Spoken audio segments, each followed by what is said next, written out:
Combien de fois, face à la profusion de choix de programmes entre MyCanal, OCS, Prime Video, Netflix ou Disney+, il m'est arrivé de ne pas réussir à choisir. Y aurait-il trop de contenu sur les plateformes de streaming? Une étude Nielsen s'est penchée sur la question. Depuis quelques années, les plateformes de streaming sont dans notre quotidien. Vu la diversité et la qualité de plus en plus grande des productions, il arrive que nous cumulions plusieurs d'entre elles. Entre les séries, les films et les documentaires, nous passons parfois plus de temps à faire défiler les propositions en se demandant quoi regarder plutôt qu'à regarder les programmes eux-mêmes. C'est une des conclusions de cette étude. Mais si le fait d'avoir un large choix de contenu peut être perçu comme un avantage, il s'avère pouvoir être également un véritable inconvénient. Cette enquête montre que les utilisateurs de plateformes se sentent en effet dépassés par l'abondance de contenu.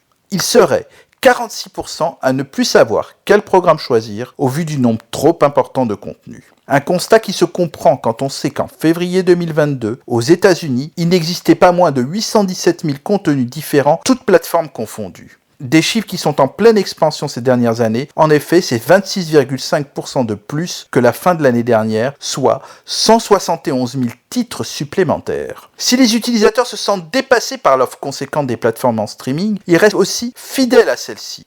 Au total, 93% des interrogés affirment vouloir maintenir leurs abonnements et même d'en cumuler plusieurs. Toujours d'après cette étude, le nombre de visionnages a connu une hausse ces derniers temps en Amérique. Au total, l'enquête a comptabilisé plus de 169 milliards de minutes de visionnage, soit une augmentation de 18% par rapport à 2020.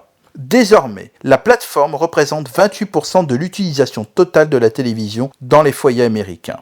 Une hausse sûrement favorisée par la crise sanitaire et les confinements. Ces chiffres restent néanmoins bien moins élevés en France, laissant encore la part belle au programme des chaînes de télévision classiques pour le moment.